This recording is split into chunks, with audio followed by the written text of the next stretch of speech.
రాజకీయ నాయకులు అధికారం తలకెక్కి ప్రజలను విస్మరిస్తే ఎంతటి నాయకుడికైనా పరాభవం తప్పదు. ప్రతిష్ట మసకబారక తప్పదు. అధికారంలో ఉండగా తనను తాను కారణజన్ముడిగా, మిగిలిన మనుషులంతా మామూలు జీవులేనన్న భావన తలకెక్కి వారిని చులకనగా చూస్తే జనం తగిన బుద్ధి చెబుతారు. అధికారం నుంచి ఓటు అనే ఆయుధంతో కిందకి దించి వాళ్ల కళ్ళు నేల మీదకొచ్చేలా చేస్తారు.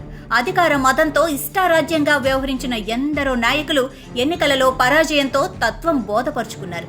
కొందరికి తత్వం బోధపడదనుకోండి, అది వేరే సంగతి. అలాంటి వారు ప్రజా జీవితానికి శాశ్వతంగా దూరం అవుతారు. అధికారంలో ఉండగా నా మాటే శాసనం అన్నట్లుగా వ్యవహరించిన నేతలకు ప్రజాస్వామ్యం వారి స్థానమేమిటో తప్పకుండా చూపుతుంది. తెలంగాణ రాష్ట్ర సమితి స్థాపించి 2014లో రాష్ట్రం సాధించే వరకు అవిశ్రాంతంగా రాజకీయ పోరాటం చేసిన కల్వకుంట్ల చంద్రశేఖరరావు ఇందుకు తాజా ఉదాహరణగా చెప్పవచ్చు. అలాగే 2019లో ఆంధ్రప్రదేశ్లో అధికార పగ్గాలు చేపట్టి 5 ఏళ్ల కాలంలో జగన్ అహంకారంతో వ్యవహరించిన తీరుపై ప్రజా తీర్పు ఏమిటన్నది మరో 10 రోజుల్లో వెల్లడి కానున్నది. కేసీఆర్ విషయానికొస్తే తెలంగాణ ఆవిర్భావం తర్వాత 10 ఏళ్ల పాటు అధికారంలో కొనసాగిన ఆయన రాష్ట్రంలో విపక్షం ఎందుకు నేనుండగా అన్నట్లుగా వ్యవహరించారు. ప్రజలు తన పాలనలో సుభిక్షంగా ఉన్నారని ఆయనకు ఆయనే నిర్ణయించుకొని ఇంకా నిరసనలు ఆందోళనలు ఏమిటని హూంకరించారు. ధర్నా చౌక్ అవసరమే లేదన్నారు. విపక్ష పార్టీలను నిర్వీర్యం చేయటమే పాలన అన్నట్లుగా వ్యవహరించారు. కేసీఆర్ వైఖరికి జనం సరైన రీతిలో బుద్ధి చెప్పారు. ఎన్నికలలో ఓడించి అధికారం నుంచి దింపేశారు.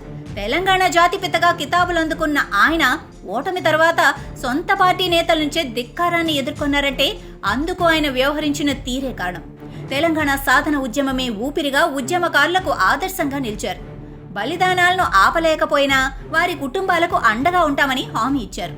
చావు నోట్లో తలపెట్టి తెలంగాణ సాధించానని ఆయనే చెప్పుకున్నారు. అయితే తెలంగాణ ముఖ్యమంత్రిగా పదవీ పగ్గాలు చేపట్టిన తరువాత ఆయనలోని మరో కోణం బయటపడింది. తీరు కూడా మారింది, వైఖరి మారింది. ప్రతిపక్షం లేకుండా చేయటానికి చాణక్య నీతి వాడారు. బలిదానం చేసిన కుటుంబాలకు ఇచ్చిన హామీలను విస్మరించారు. నీళ్లు, నియామకాలు అన్న తెలంగాణ ఆకాంక్ష సారాన్ని విస్మరించారు. ఉద్యమ సమయంలో తాను స్వయంగా తెలంగాణ ద్రోహులుగా విమర్శలు చేసిన వారికి తన కొలువులో పెద్దపీట వేశారు.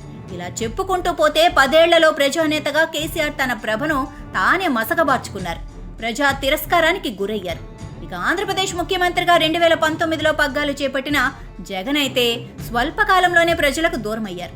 వారిని చూడటం ఇష్టం లేక ప్రశ్నించి నిలదీస్తారన్న వెరుపో కానీ పరదాలు కట్టుకొని మరీ తిరిగారు. ఎక్కడికక్కడ మంది మాదిగలను పెట్టుకొని భజన చేయించుకున్నారు. బటన్ నొక్కి సొమ్ములు విదిలిస్తే ప్రజలు విశ్వాసంగా ఉంటారని తలచారు.